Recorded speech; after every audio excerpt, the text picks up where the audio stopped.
إن الحمد لله نحمده ونستعينه ونستغفره ونعوذ بالله من شرور أنفسنا ومن سيئات أعمالنا من يهده الله فلا مضل له ومن يضلل فلا هادي له وأشهد أن لا إله إلا الله وحده لا شريك له وأشهد أن محمدا عبده ورسوله الحمد لله দারসুল আহকামে গত পর্বে আমরা আলোচনা করেছিলাম যুদ্ধ বা কিতাল বন্ধ করার কারণ সমূহ। এর প্রথম যে কারণ সেটা হচ্ছে শত্রুর ইসলাম গ্রহণ।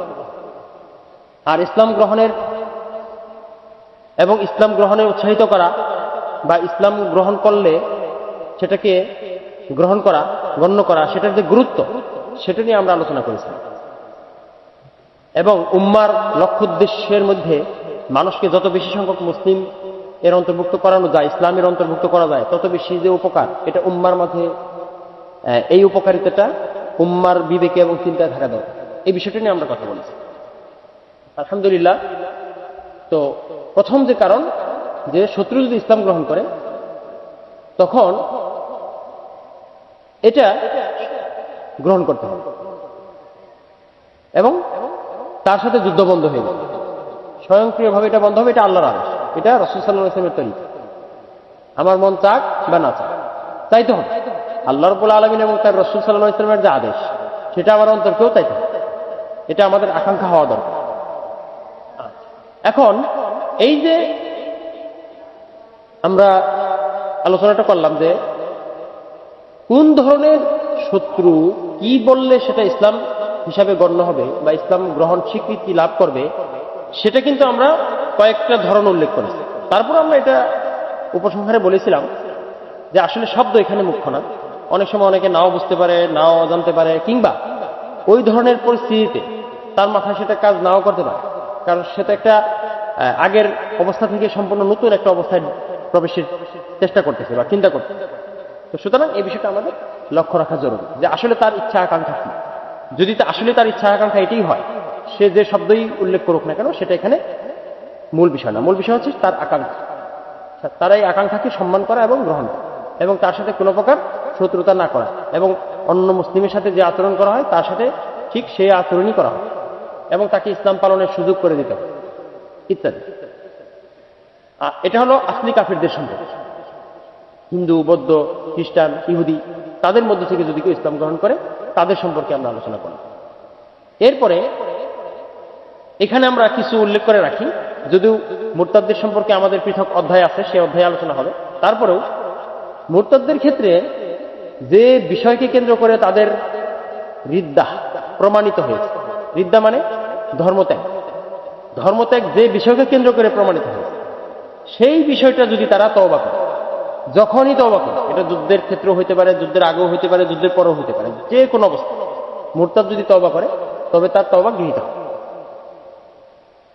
তবে তার তওবা গৃহীত হবে। এটা হচ্ছে সাধারণ হুকুম, এটা আম বিধান।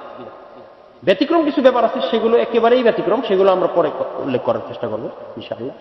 তাহলে মুরতাদ এর রিদ্দা ধর্মত্যাগ যে বিষয় দ্বারা হয়েছে সেই বিষয়টাই যদি সে তওবা করে ফিরে আসে তবে তার ইসলাম গ্রহণ সাব্যস্ত হয়ে যাবে, পুনরায় ইসলামে প্রবেশ করাটা গৃহীত হয়ে যাবে ইনশাআল্লাহ।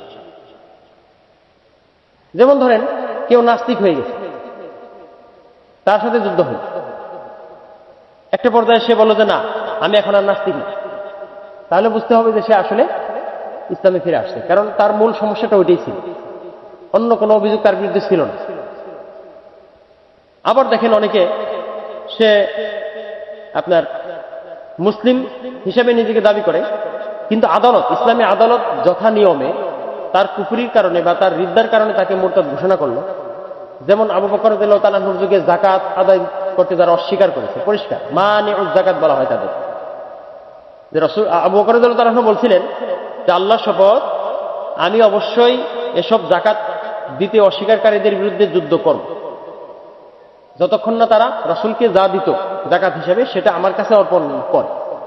এই যে বিষয় এখানে কিন্তু যতক্ষণ না, এই যতক্ষণ না কথাটা বিষয়ের সাথে সম্পৃক্ত। কোন বিষয়? আবু বকর রাদিয়াল্লাহু তাআলার সময় যারা যাকাত দিতে অস্বীকার করেছিল তারা যখন যাকাত দিতে সম্মত হয়ে গেল তখন তাদের আর রিদ্দা নাই, তারা আর মুরতাদ নাই, তারা যাকাত দিতে সম্মত আছে। কারণ কি, তারা তো দিনের অন্যান্য বিষয়কে মেনে চলতে চায়, তারা সেগুলো অস্বীকার করে না, ইমানের বিষয়গুলো অস্বীকার করে নাই, সালাতকেও তারা অস্বীকার করে না, কিন্তু তারা শুধু যাকাত দিতে অস্বীকার করেছে। তাহলে যখন তারা যাকাত দিতে সম্মত হয়ে গেল, এবং অনেকেই হয়েছে, তারা আবার ইসলামে প্রবেশ করে। তো এরকম যদি কোনো ব্যক্তি যাকাত দিতে আপনার সালাত আদায় অস্বীকার করে, তখন সে যখন সালাতের স্বীকৃতি মানে সালাত আবার আদায় করা শুরু করবে, তখন তার রিদ্দা শেষ হয়ে যাবে, অর্থাৎ সে আবার ইসলামে পুনরায় প্রবেশ করেছে মর্মে গণ্য। তো এই বিষয়গুলো হচ্ছে কমন কিছু কথা, সাধারণ কিছু আলোচনা ব্যাপকভাবে। কিন্তু এটা প্রয়োগের ক্ষেত্রে কিছু আপনার দিক, বিভিন্ন অবস্থা ইত্যাদি পরিপ্রেক্ষিতে এটাকে অনুধাবন করার চেষ্টা করা উচিত। যারা এর সাথে সংশ্লিষ্ট থাকবে তারা অবশ্যই এর সাথে এই বিষয়গুলো নিয়ে গভীর আলোচনা এবং চিন্তা ভাবনা করবে, এবং উম্মাকে সতর্ক করবে, যাতে উম্মা অসতর্কতা বসতে এমন কিছু করে না বসে যাতে আমরাই আবার কি হয়ে যাই, মনস্তাপের শিকার হই, আফসোস করি, এটাও যাতে না। তো এরূপ ক্ষেত্রে যে রিদ্দা যে বিষয়কে কেন্দ্র করে হয়েছে সেটাই হবে। আবার অনেক সময় দেখা যায় যে আপনার আল্লাহর আইনকে পরিবর্তনকারী শাসক, তাদেরকে হয়তো বা মুরতাদ হিসাবে ঘোষণা করা হইল না কোনো কারণে, কিন্তু তাদের সাথে যুদ্ধ প্রযুদ্ধ হইল, উম্মাহ তাদের সাথে কিতাল করল। কিসের জন্য? লক্ষ্য কি? আল্লাহর আইনকে পুনরায় প্রবর্তন করা। আল্লাহর আইন যেটা ছিল সেটা পরিবর্তন করে অন্য কিছু হয়তো সে করেছে, কোনো কারণে তাকে হয়তো মুরতাদ সাব্যস্ত করা হয় না, কিংবা মুরতাদ হিসেবে ঘোষণাও করা হয় না, এমন হতে পারে, সুযোগ আছে, অর্থাৎ বিভিন্ন ধরনের সুযোগ আছে। তো তখন কিতালের একটা পর্যায়ে তারা যদি এটা মেনে নেয়, তবে এটাই তাদের তওবা, তারা আল্লাহর আইনকে পুনরায় প্রবর্তন করার সিদ্ধান্ত মেনে নিয়েছে, এটাই তাদের তওবা হিসেবে যথেষ্ট হয়। এখানে আমি একটা কথা বলে রাখি, সেটা হচ্ছে যুদ্ধের ময়দানের যে তার সাথে ব্যবহার, আর কারো সাথে কোনো বিচারিক অপরাধীকে যেভাবে তার সাথে যে ব্যবহারটা করা হয়, বিচারিক কোনো অপরাধের ক্ষেত্রে যে ব্যবহারটা করা হবে সেটা কিন্তু এক হয় না, অনেক সময় সেটা এক হয় না, বা বেশিরভাগ ক্ষেত্রেও সেটা এক নাও হতে পারে। যেমন একজন ব্যক্তিগতভাবে মুরতাদ হয়ে গেল, ইসলামী রাষ্ট্র এবং ইসলামী কর্তৃপক্ষ বা ইসলামী আদালতের কাছে তাকে অর্পণ করা হলো, তখন ইসলামী আদালত তাকে বোঝানোর পরে সে কি করলো? মানল, তাহলে তো সে মুসলিম হয়ে গেল, সমস্যা নাই। কিন্তু ইসলামী আদালত বোঝানোর পরও সে মানল না, তখন কিন্তু তার শাস্তি কার্যকর হয়। একটা হলো যুদ্ধ আর একটা হচ্ছে শাস্তি, এর মধ্যে পার্থক্য আছে। যুদ্ধটা হয় কখন? যখন তারা মুরতাদরা ব্যাপক হয়, অনেক বেশি হয়, তাদের হয়তো কোনো পৃথক এলাকাও থাকতে পারে, ভূখণ্ডও থাকতে পারে, তাদের কোনো বিশাল বাহিনীও থাকতে পারে, এবং তারা ইসলামী রাষ্ট্র তাদেরকে মুরতাদ হিসেবে সাব্যস্ত করলেও তাদেরকে আদালতের গণ্ডি বা আদালতের ক্ষমতার ভিতরে প্রবেশ করাতে পারে না। তারা আদালতের ক্ষমতা বা আদালতের যে বিচারিক যে প্রক্রিয়া, সে প্রক্রিয়ার ভিতরে পুরোপুরি তাদেরকে আমরা ঢুকাইতে পারি না। এরূপ ক্ষেত্রে তার সাথে হয় যুদ্ধ, যদি তারা তাদের সিদ্ধান্তের উপর অটল থাকে, তবে এরূপ ক্ষেত্রে কি হয়? যুদ্ধ হয়। এই যুদ্ধের ক্ষেত্রে যুদ্ধ হবে, যারা আহত হবে মারা যাবে, আর যারা তওবা করবে তারা তওবা করবে। কারণ এখানে প্রত্যেক পৃথক ব্যক্তিকে তার কুফর হিসেবে ঘোষণা করা হয়, মানে তাকে ব্যক্তি হিসাবে ব্যক্তিগতভাবে তাকে মুরতাদ ঘোষণা করা হয়। এবং এটা বিচারিক আদালতের যে কর্তৃত্ব, সেই কর্তৃত্বের অধীনেও তারা নাই, তারা কর্তৃত্বের বাইরে আছে। কিন্তু তাদেরকে মুরতাদ গোষ্ঠী বলার জন্য অবশ্যই ইসলামী কর্তৃপক্ষের যথাযথ নিয়ম প্রয়োগ করা দরকার, সেটা অবশ্যই করবে। যেটা আমরা কিতাল আহলে রিদ্দা যে অধ্যায়, সেটা আলোচনার সময় আমরা আনবো যে কিভাবে কোনো গোষ্ঠীকে মুরতাদ সাব্যস্ত করা যায়। কিন্তু আরেকটা জিনিস হচ্ছে যে বিচারের ক্ষেত্রে কোনো ব্যক্তিকে তার কুফরের কারণে আদালতের কাছে যখন সুপর্দ করা হয়, তখন আদালত সব কিছু প্রক্রিয়া অবলম্বন করে, শরঈ প্রক্রিয়া অবলম্বন করার মাধ্যমে তাকে মুরতাদ হিসেবে ঘোষণা করে। এবং তাকে শাস্তিও কার্যকর করে। এখানে তারা শুধু ঘোষণা করে শেষ করে নাই, কিন্তু তাদের কর্তৃত্বের অধীনেই সাজাও কার্যকর হয়। সেটা কোনটা? সেটা হচ্ছে ওই যে রাসূল সাল্লাল্লাহু আলাইহি ওয়াসাল্লাম বলছেন যে কোন মুসলিমকে 3টি কারণ ব্যতীত হত্যা করা বৈধ না। তার মধ্যে একটা হচ্ছে অন্যায়ভাবে যদি কেউ কোনো মুসলিমকে হত্যা করে তার বিনিময়ে তাকে হত্যা করা কিসাস হিসেবে। আরেকটা হচ্ছে যে কোনো মুসলিম, কোনো ব্যক্তি, বিবাহিত ব্যক্তি যদি জিনা ব্যভিচার করে তবে এর জন্য তাকে হত্যা করা হবে রজম শাস্তি হিসাবে। আরেকটা হচ্ছে কি,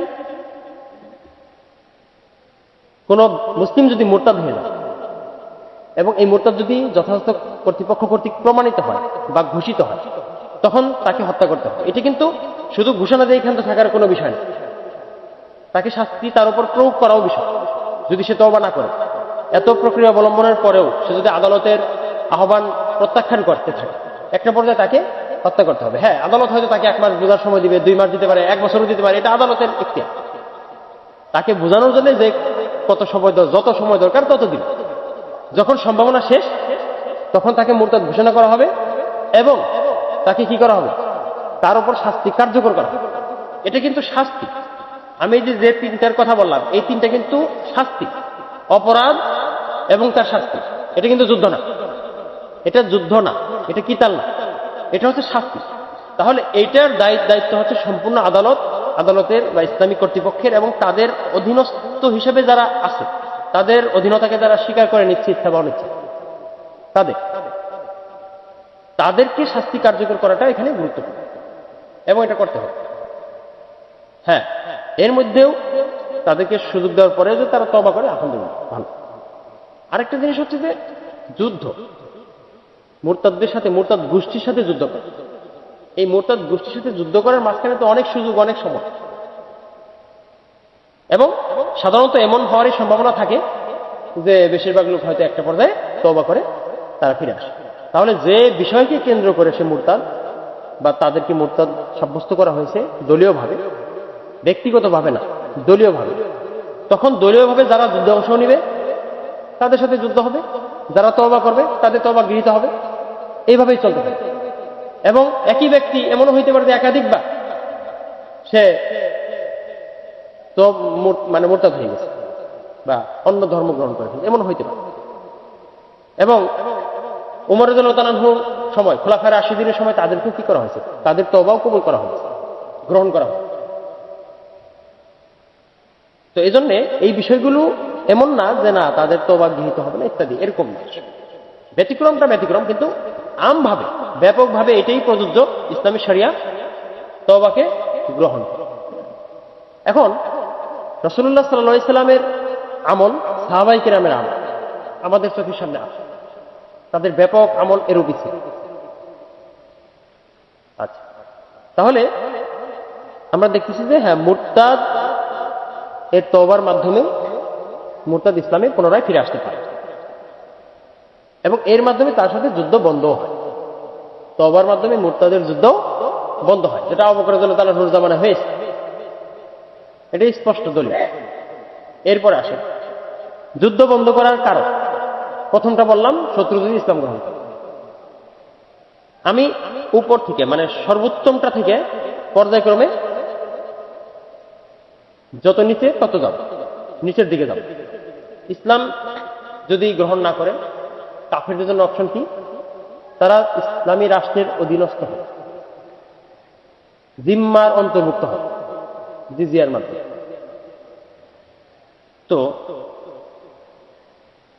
যখন কোন শত্রু বা কাফের গোষ্ঠী ইসলাম গ্রহণ করলো না, এরপরে তাদের জন্য সবচেয়ে ভালো অপশনটা হচ্ছে তারা ইসলামের অধীনস্থ, ইসলামী রাষ্ট্রের অধীনস্থ হবে। তাদের জন্য ইসলামের যে কমন ল আছে সেটা তারা মেনে চলবে, এটা সকলের জন্যই। আর তারা তাদের ধর্মেই, নিজেদের ধর্ম নিজেদের মতো করে পালন করতে পারবে, কিছু সামান্য কিছু বিধিনিষেধ সাপেক্ষে।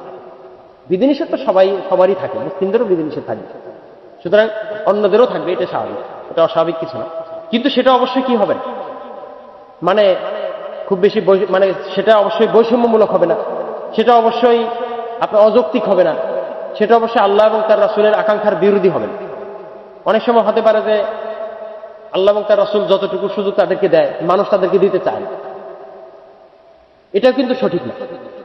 আল্লাহ এবং তার রাসূল তাদেরকে জিম্মার অন্তর্ভুক্ত করার মাধ্যমে তাদেরকে এমন কিছু সুযোগ দেন বা সুযোগ দেওয়ার নিয়ম প্রবর্তন করেছেন, খোলাফায়ে রাশিদিন যেটা বাস্তবায়ন করেছে এবং উম্মাহ শত শত বছর সেটা বাস্তবায়ন করেছে, যার ফলে এই জিম্মিরা একসময় মানে এই আহলু জিম্মারা একসময় মুসলিম হয়, এটা তারা এমনি হয়নি, আর জোর করেও মুসলিমরা তাদেরকে মুসলিম বানায় না, এটা নিশ্চিত। তাহলে তারা ইসলামের সৌন্দর্য দেখেই তারা মনে করেছে এটাই তাদের জন্য বেশি উত্তম, এই জন্য তারা ইসলাম গ্রহণ করেছে। কিন্তু তার আগে তাদের জন্য ওরকম একটা সুন্দর পরিবেশ নিশ্চিত করা ইসলামী রাষ্ট্রের দায়িত্ব। এখন যখন আমি এই ধরনের শক্তি বা ক্ষমতা আমার আছে, আমি তার সাথে যুদ্ধ করতেছি বা সে আমার সাথে যুদ্ধ করতেছে, এরকম ক্ষেত্রে সে আমার জিম্মার অন্তর্ভুক্ত হইতে পারে, আহলুজ জিম্মা হিসাবে সে গণ্য হইতে পারে। তো এই যে আহলুজ জিম্মা, যখনই সে রাজি হয়ে যাবে যে জিজিয়া দিবে বা আমাদের এই ভূখণ্ড তোমাদের ইসলামী রাষ্ট্রের সাথে আমরা একীভূত করে ফেলব, যখন তার এটাকে ঘোষণা দিবে তখন এটা মেনে নিবে। রাসূলুল্লাহ সাল্লাল্লাহু আলাইহি ওয়াসাল্লাম যে তিনটা বিশেষ আহ্বান কাফেরদেরকে করতে বলেছেন, তার মধ্যে এটা হচ্ছে 2 নম্বর, দ্বিতীয়, মানে হয় ইসলাম গ্রহণ করো, নয় জিম্মার অন্তর্ভুক্ত।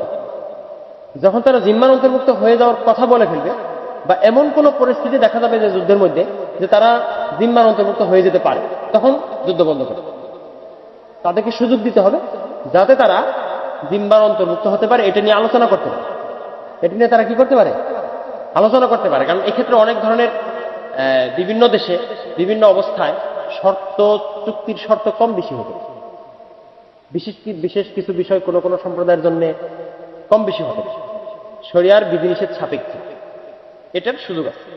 তো এজন্য একটা আলোচনার দরকার। এই আলোচনার মাধ্যমে পরিষ্কার হবে যে তারা আসলে জিম্মার অন্তর্ভুক্ত হয় কিনা। যখন তারা জিম্মার অন্তর্ভুক্ত হওয়ার আগ্রহ প্রকাশ করবে তখন তাদের সাথে যুদ্ধ বন্ধ হবে, এবং যখন তারা জিম্মার অন্তর্ভুক্ত হওয়ার সম্ভাবনা রাখে এমন কোন আলোচনা করতে চাবে মুসলিমদের সাথে, তখন তাদের সাথে যুদ্ধ বন্ধ করতে হবে। এটা হচ্ছে যুদ্ধ বন্ধ করার দ্বিতীয় আরেকটা দিক। এরপরে আসবে চুক্তি, এরপরে ইনশাল্লাহ আসবে আমার।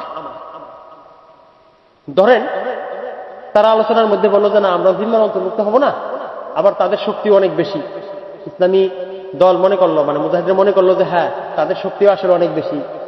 তেমত অবস্থায় তারা বললো যে না, আমরা আসলে জিম্মার অন্তর্ভুক্ত হব না, পুরোপুরি নিজেদেরকে সমর্পণ করব না বা ইসলামী শাসনের অধীনস্থ হব না, তবে আমরা ইসলামী শাসনের সাথে একটা সুন্দর সম্পর্ক রেখে চলতে চাই এবং এর বিনিময়ে আমরা কিছু অর্থ দিব বা কিছু সুযোগ দিব ইত্যাদি ইত্যাদি বিভিন্ন শর্ত। এখানেও এই চুক্তির ক্ষেত্রেও ইসলামের প্রাধান্য থাকা উচিত, থাকতে হবে। আর এটা তখনই হবে যখন মুসলিমরা কি করবে, আপনার দেখবে যে হ্যাঁ তাদেরকে আসলে এই মুহূর্তে তাদের পুরো ভূখণ্ড জয় করা সম্ভব না এবং তাদেরকে জিম্মার অধীনস্থ করাও সম্ভব না, তখন তারা দেখবে যে এরপরের অপশনটা কি, সেটা হচ্ছে চুক্তিবদ্ধ। তখন তাদের সাথে একটা ব্যাপক আলোচনার মাধ্যমে ইসলাম এবং মুসলিমের কল্যাণের স্বার্থে বা উম্মার ব্যাপক কল্যাণের স্বার্থে বা সকলের ব্যাপক কল্যাণের স্বার্থে এখানে একটা চুক্তিবদ্ধ সম্প্রদায় হিসেবে আমরা তাদের সাথে চুক্তি করতে পারি। এই ক্ষেত্রে এই কাজগুলো ইসলামী রাষ্ট্রের প্রধান কিংবা তার পক্ষ থেকে নিযুক্ত যে আমির আছেন কিংবা মুজাহিদদের প্রধান আছেন, এটা তারা করে। এটা ব্যক্তিগতভাবে কেউ করে না, 2-4 জন সমষ্টিও এটা করে না। এটা ইসলামী রাষ্ট্র করে বা ইসলামী রাষ্ট্রের কর্তৃপক্ষ করে কিংবা দায়িত্বপ্রাপ্ত যারা আছে জিহাদের ক্ষেত্রে তারা করে।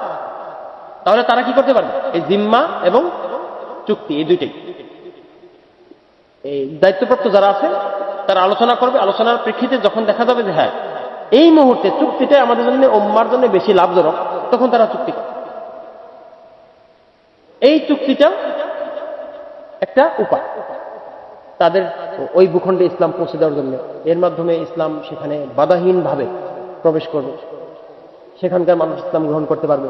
একটা পর্যায়ে হয়তো তারা জিম্মার অধীনস্থ হয়ে যাবে, অর্থাৎ পর্যায়ক্রমে কি হবে, উন্নতি হওয়ার একটা সুযোগ থাকে এই ধরনের ক্ষেত্রে চুক্তি। আবার কখনো এরূপ হয় যে ইসলামী রাষ্ট্রের ক্ষমতা তাদের থেকে কম, তখন বাধ্য হয়ে কিন্তু ইসলামী রাষ্ট্র তখন কি হয়, বাধ্য হয়ে অনেক সময় চুক্তি করে, কিন্তু সেই চুক্তিটাও হতে হবে কি ইসলাম এবং মুসলিমদের বৃহৎ কল্যাণকে সামনে।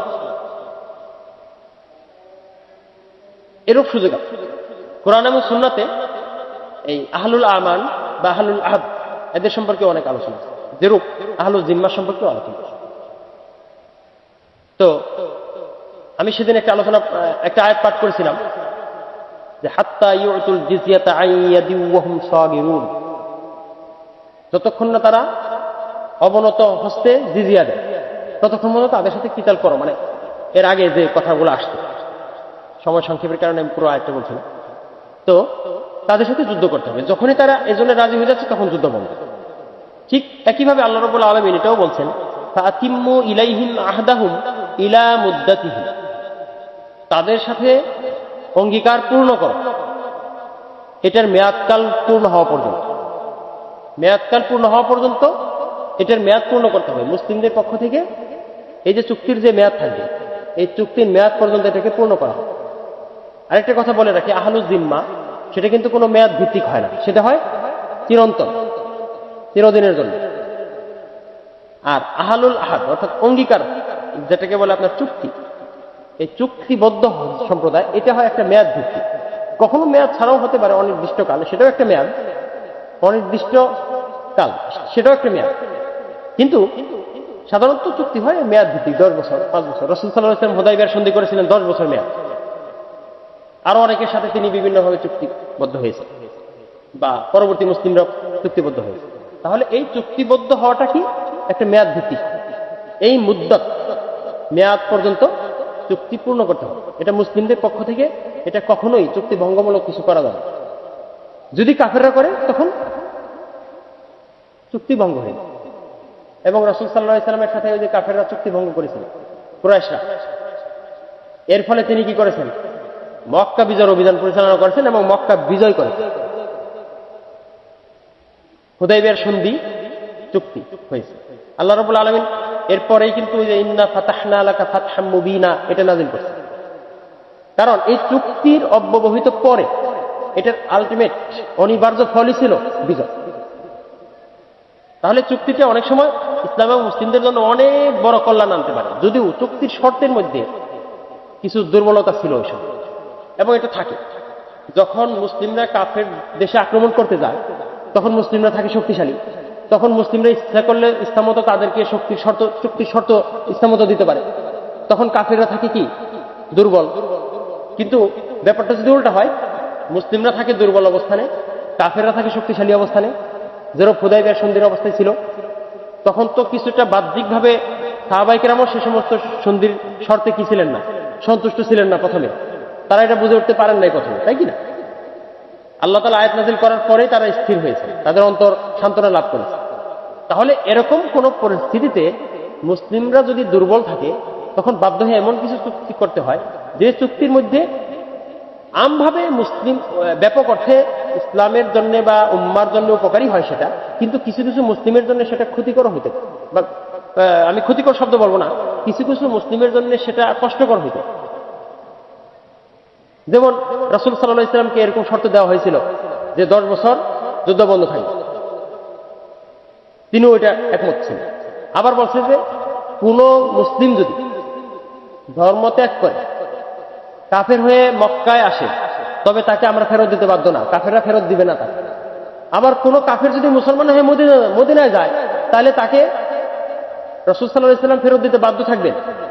এরকম একটা শর্ত মুসলিমরা মানতে চায় না, কিন্তু আল্লাহর আদেশে রাসূল সাল্লাল্লাহু আলাইহি ওয়াসাল্লাম এটা করেছেন এবং মুসলিমরাও সেটা মেনে নিয়েছে, সেটার সুফলও তারা পেয়েছে। সুতরাং এই ক্ষেত্রে আবেগপ্রবণ হওয়া যাবে না, অতিরিক্ত আবেগপ্রবণ হওয়া যাবে না যে হ্যাঁ আমরা আমাদের ভূমিতে থাইকা কোনো মুসলিমকে কাফের উপরে আক্রমণ করতে দিব না, এরকম মনে করা যাবে না। কারণ সন্ধির শর্তই তো মূল এটা যে তোমার সাথে আমার যুদ্ধ বন্ধ থাকবে। এখন আমার ভূমি ব্যবহার করে তোমার উপর আক্রমণ হবে না, সন্ধির শর্তই তো এটা। এটা না থাকলে তার সন্ধি শর্তই থাকে না, মানে চুক্তি থাকে। আর তার ভূমি ব্যবহার করে আমার উপর আক্রমণ করা হবে না, কথা তো এটাই হবে। অতীতেও যেরূপ হয়েছে বর্তমানেও এরূপই হবে, এরূপই হচ্ছে এবং ভবিষ্যতে এরূপই হবে ইনশাআল্লাহ। যদি মুসলিমরা তুলনামূলক দুর্বল থাকে। তা আমরা অবশ্যই আল্লাহ রাব্বুল আলামিনের কাছে দোয়া করব যে চুক্তির ক্ষেত্রে যাতে আমরা তাদের থেকে শক্তির দিক থেকে বেশি শক্তিশালী থাকতে পারি। যদি আমরা চুক্তিবদ্ধ হই, আল্লাহ তাআলা যেন আমাদেরকে দুর্বল অবস্থায় না ফেলেন, কারণ এই অবস্থায় পরীক্ষা অনেক কঠিন, এটা মুসলিমদেরকে অনেক সময় বোঝানো কঠিন হয়ে পড়ে। যাই হোক, তাহলে সাহাবায়ে কেরাম হুদায়বিয়ার সন্ধির সময় কিছুটা দুর্বল অবস্থানে ছিলেন শক্তির দিক থেকে, এবং রাসূলুল্লাহ সাল্লাল্লাহু আলাইহি ওয়াসাল্লাম কি করেছেন, সেই চুক্তি মেনে নিয়েছেন।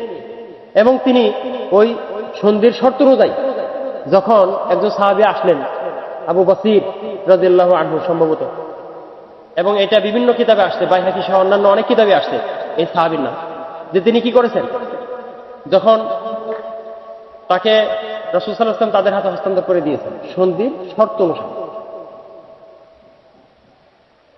কিন্তু এটাকে কেউ যদি অতি আবেগ দিয়ে এটাকে দেখে, জ্ঞান দিয়ে না দেখে, এলেম দিয়ে সে যদি এটাকে না দেখে, রাসূলের তরিকা দিয়ে যদি না দেখে, নিজের প্রবৃত্তি দিয়ে যদি এটাকে দেখে, তাহলে সে বলবে, আরে রাসূল একজন মুসলমানকে কাফেরের হাতে তুলে দিলেন। আসলে এটা হচ্ছে কি, একটা ইসলাম এবং উম্মার বিরাট কল্যাণের লক্ষ্যে এরূপ চুক্তি বা শর্ত মানতে হবে। কখনো কখনো এরূপ করা প্রয়োজন হইতে পারে, তখন বাধ্য হয়ে আমাদের এটা করা ছাড়া উপায় থাকে না। কিন্তু একজন মুসলিমকে এখানে হয়তো কষ্ট করতে হচ্ছে, কিন্তু এর বিনিময়ে কিন্তু আমরা অনেক কিছু পাচ্ছি। তার কুরবানির মাধ্যমে বা তার ত্যাগের মাধ্যমে, বা দুই একজন মুসলিমের বা কিছু মুসলিমের ত্যাগের মাধ্যমে বেশিরভাগ মুসলিম এক্ষেত্রে কি হচ্ছে, উপকৃত হচ্ছে। আমরা যদি যুদ্ধ করতাম, কিছু লোক শহীদ হইতে পারত, আহত হইতে পারত, তাই কি না? তাহলে এটা যেমন শরিয়াতের বিধান আমরা মেনে নিচ্ছি, ঠিক একই ওটাও শরিয়াতের বিধান, ওটাও আমাদের মেনে নিতে হবে যদি আমরা ওই পরিস্থিতিতে পড়ি। তবে আল্লাহ বলছেন, ফালা তাহিনু ওয়া তাদউ ইলা সালমি ওয়া আনতুমুল আলাউন, তোমরা হীনবল হবে না এবং তোমরা সন্ধির প্রস্তাব করবে না এমত অবস্থায় যে তোমরা প্রবল। অর্থাৎ মুসলিমদের শক্তি ক্ষমতা যদি কাফেরদের থেকে বেশি থাকে, ভালো থাকে, তখন তারা নিজেরা কাফেরদের কাছে সন্ধি চাইতে পারে না বা সন্ধি কামনা করতে পারে না। তখন কাফেররা কামনা করে, যদি ইসলামের উপকার হয় তখন আমরা ইচ্ছা মতো তাদেরকে শর্ত দিতে পারি, শরিয়ার বিধি বিধান সাপেক্ষে, ইসলামের উপকার সাপেক্ষে আমরা তাদের কি করতে পারি, শর্ত দিতে পারি। কিন্তু যখন তারা প্রবল হয়, তখন তো চুক্তি করা ছাড়া আমাদের উপায়, ইসলামের রাষ্ট্রের উপায় নাও থাকতে পারে। রাসূল সাল্লাল্লাহু আলাইহি ওয়াসাল্লামের ছিল না, তিনি সন্ধি শর্ত মেনে নিয়েছেন এবং তিনি পালন করেছেন, কিন্তু কাফেররা ভঙ্গ করেছে। এত ভালো একটা চুক্তি তাদের পক্ষে ছিল, তারা সেটা রক্ষা করতে পারে না। দেখেন আল্লাহ তাআলা কিভাবে মুসলিমদেরকে, উম্মাহকে বিজয় দান করেন, তাদের কষ্টের ফল সুফল কিভাবে তিনি দুনিয়াতে দেন, যে তারা এত কষ্ট হওয়া সত্ত্বেও তারা এই চুক্তি পালন করলো। একজন লোক মুসলিম হয়ে মদিনাতে আসলো, আর রাসূল তাদের হাতে এটা তুলে দিলেন। এটা দেখার পরেও তাদের বোধোদয় হইল না। তারা কি করলো, রাসূলুল্লাহ সাল্লাল্লাহু আলাইহি ওয়াসাল্লামের যারা মিত্র তাদের উপর হামলা, কুরাইশদের মিত্ররা রাসূলের মিত্রদের উপর হামলা। কি হয়ে গেল, রাসূল সাল্লাল্লাহু আলাইহি ওয়াসাল্লাম এই সুযোগের অপেক্ষায় ছিলেন। তিনি কি করলেন, বিরাট বাহিনী নিয়ে মদিনা দখল করলেন, তিনি বিরাট বাহিনী নিয়ে মক্কা দখল করলেন, এবং মক্কার মুসলিমদের যে আপনার গত 10 বছর না আরো বেশি, গত 20 বছরের যে নির্যাতন, সেই নির্যাতন থেকে তারা মুক্তি লাভ করল, তাই কি না? গত 20 বছরের নির্যাতন, যেটার জন্য আল্লাহ রাসূল সাল্লাল্লাহু আলাইহি ওয়াসাল্লামকে আল্লাহ তাআলা বা মুসলিমদেরকে আল্লাহ তাআলা জিহাদের উদ্বুদ্ধ করছেন। ওমা লাকুম লা তুকাতিলুনা ফি সাবিলিল্লাহি ওয়াল মুস্তাদআফিনা মিনার রিজালি ওয়ান নিসাই ওয়াল বিলদান।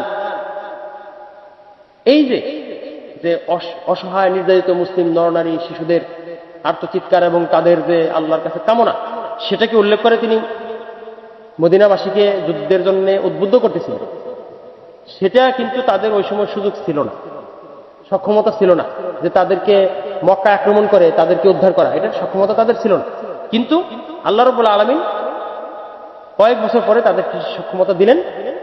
একেবারে শুধু তাদেরকেই তিনি উদ্ধার করলেন না, কাবা ঘরকেও শিরকের কবল থেকে উদ্ধার করলেন। আল্লাহ রাব্বুল আলামিন একটা চূড়ান্ত বিজয় দান করলেন। এই বিজয়টাই কি স্পষ্ট বিজয়, এবং মক্কা বিজয়টাকে সবচেয়ে বড় একটা বিজয় বলা হয়, এবং এখানে সবচেয়ে রক্তপাত কম হয়েছে। সবচেয়ে বড় বিজয়, কিন্তু রক্তপাত হয়েছে সবচেয়ে কম। সুতরাং এটা কিন্তু চুক্তির একটা সুফল আমরা বলতে পারি। কাফেরদের সাথে যদি এই ধরনের কোন চুক্তির ক্ষেত্রে মুসলিমরা বাধ্য হয়ে যায়, তখন এই ধরনের চুক্তিতে আবদ্ধ হওয়া মুসলিমদের জন্য বৈধ। এটাই হচ্ছে আমার এই আলোচনার মূল সারমর্ম। ইনশাআল্লাহ এরপরে আমরা আলোচনা করব আমান সম্পর্কে, নিরাপত্তা সম্পর্কে, এটা কে দিতে পারে কে দিতে পারে না ইত্যাদি সম্পর্কে। এবং এরপরে পর্যায়ক্রমে অন্যান্য বিষয়ে আলোচনা করব যেগুলোর কারণে যুদ্ধ বন্ধ করতে হবে। আল্লাহ রাব্বুল আলামিন আমাদের সবাইকে যথাযথভাবে শরীয়ত হুকুম আহকাম সম্পর্কে জ্ঞান লাভ করার এবং প্রত্যেকটি হুকুম আহকাম জেনে বুঝে বাস্তবায়ন করার তৌফিক দান করুন। আমিন। সুবহানাকাল্লাহুম্মা ওয়া বিহামদিকা আশহাদু আল্লা ইলাহা ইল্লা আনতা আস্তাগফিরুকা ওয়া আতুবু ইলাইক।